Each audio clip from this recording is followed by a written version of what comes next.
The material that makes a modern car lighter and safer was, 40 years ago, a running joke. When one Formula One team dared to build a car's entire body out of it, rival engineers openly laughed. They called it a plastic dustbin. They swore that in a crash it would shatter crack like an egg and scatter its driver across the track in a cloud of black dust. They were wrong. So spectacularly wrong that the very thing they mocked went on to become, by common agreement, the single biggest safety breakthrough in the history of the sport, and the reason drivers now walk away from crashes that would once have killed them instantly. And here's the twist that makes this the perfect story to end on. That breakthrough is now hiding in the body of your own car, not the exotic material itself that's still mostly for the rich. But the idea it proved, that's protecting you, right now, every time you drive. So, 3 questions for the next few minutes. 1. How can a woven cloth of thin threads possibly be stronger than steel and lighter than aluminium? 2. Why did the best engineers in Formula One promise it would crack like an egg, and why were they so badly wrong? And 3. How did a man survive 67 times the force of gravity and a wall of fire live on television? Stick around, because the answer runs from a crash at Monza in 1981, through a fireball in Bahrain, to the shell wrapped around you on your drive home. Let's start with a problem that tormented car designers for decades. Every car needs a strong skeleton, something stiff enough that it doesn't twist and flex as it corners, and tough enough to protect the people inside in a crash. For most of history, that skeleton was made of metal, sheets of steel or aluminium, bolted and riveted together. A Formula One car of the 1970s might have around 50 separate pieces just to make its central structure. But metal has a cruel catch. To make it stiff, you have to make it thick, and thick means heavy. To make it light, you make it thin, and thin means floppy, stiff, or light. Pick one. You couldn't have both. And in racing, where lightness wins races and stiffness wins races, that was maddening. So one engineer asked a different question entirely. What if the skeleton and the skin weren't 2 separate things? What if you made the car's body as a single hollow shell where the outer surface is the structure? Engineers call that a monocoque, from the French for single shell. Think of an egg, or a lobster's back, or an aircraft fuselage strength that comes from the shape of the shell itself, not from a heavy frame hidden inside.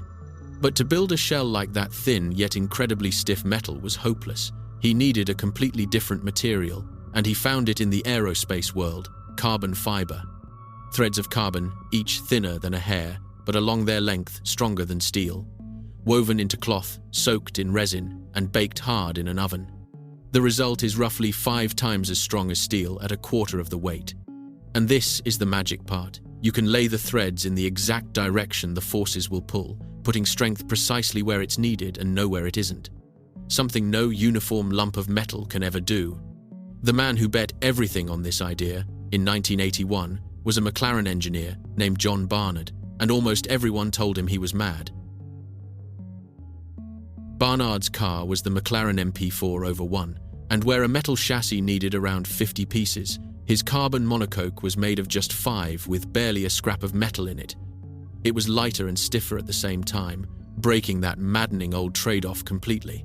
The precision was closer to a fighter jet than a racing car. On paper, it was a revolution. In the paddock, it was a punchline. Rival teams didn't just doubt it, they ridiculed it. One team boss reportedly dismissed carbon fiber as a plastic dustbin.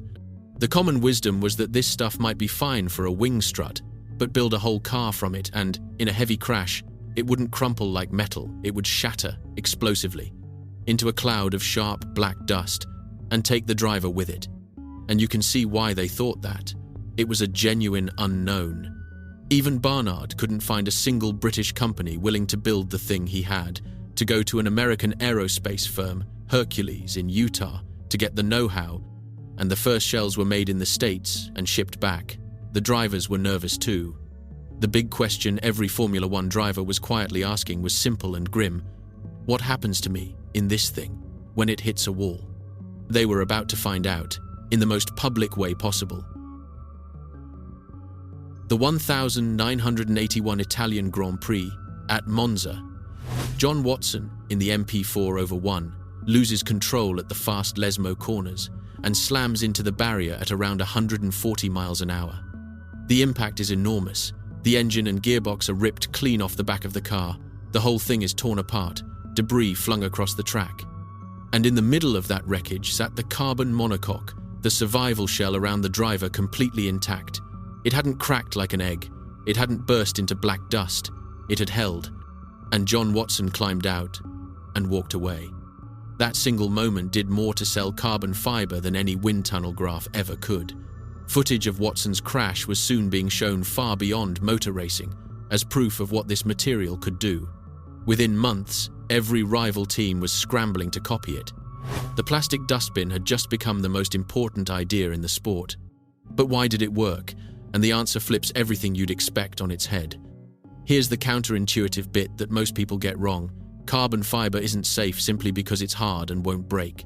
In fact, safety depends on parts of the car breaking deliberately and beautifully. The trick is to split the car into two kinds of structure. Around the driver, you build that rigid, near-indestructible shell, the survival cell designed never to be breached. But bolted to the front and back, you add crumple structures like the long nose that are meant to shatter on purpose.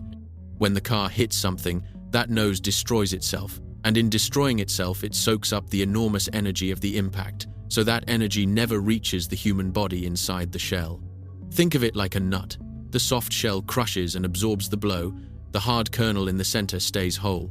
In a modern Formula One car, that nose has to soak up a staggering amount of energy, well over 100 kilojoules, crumpling itself to nothing, so the cell and the person in it come through untouched. So, an unbreakable box, wrapped in things designed to break. And 40 years after Monza, that exact idea would be tested again in the most terrifying way the sport has ever broadcast. Bahrain, 2020. On the opening lap, Romain Grosjean's car speared off the track and hit a steel barrier almost head-on at around 120 miles an hour. The car did something cars are not supposed to do. It tore clean in two, punched through the guardrail, and instantly erupted into a fireball. The forces were almost unimaginable, around 67 times the force of gravity. For comparison, hard braking in an F1 car is about 6. And yet, in the heart of that inferno, the survival cell, the direct descendant of Barnard's 1,981 shell held together, it did not crack, it did not shatter. It kept its shape around Grosjean's body while everything else was ripped away and set alight. For 28 seconds he was in the flames, and then he climbed out over the barrier, out of the fire, on his own 2 feet, with burns to his hands and almost nothing else. 40 years after a crash at Monza proved the idea could work, a fireball in Bahrain proved it still does. Different decade, same principle, another life saved. So where's your car in all this? Let me be honest, because the truth is more interesting than the hype. Full carbon fiber shells are still expensive and slow to make, so a complete carbon monocoque is mostly the preserve of hypercars, McLarens, Lamborghinis, and a handful of premium electric cars, like the BMW i3, which used carbon to offset the weight of its batteries. Your ordinary family car is not made of carbon fiber. It's steel and aluminium, and it always has been. But here's the secret hiding in its bodywork. Your car copied the idea. Look at how any modern car is built, and you'll find exactly Barnard's philosophy.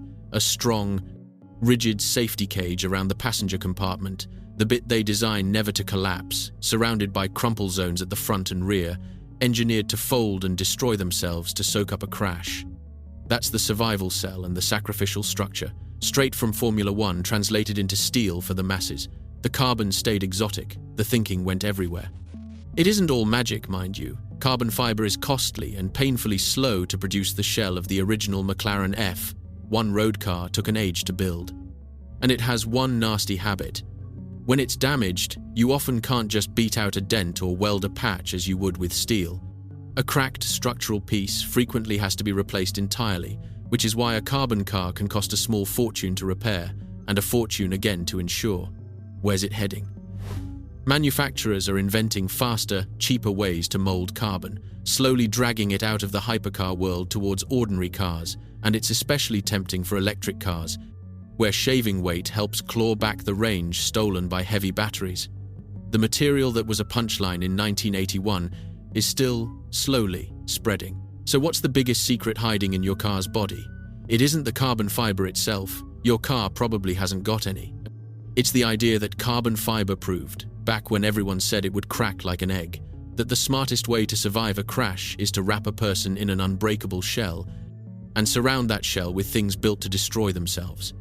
A racing engineer was mocked for it in 1981. A driver walked away from Monza because of it. Another walked out of a fireball in Bahrain because of it. And every time you close your car door, that same idea born in Formula One, doubted by nearly everyone, is quietly wrapped around you. So tell me in the comments, did you know your car had a Formula One survival cell hiding inside it? And has that changed how you look at that boring steel bodywork?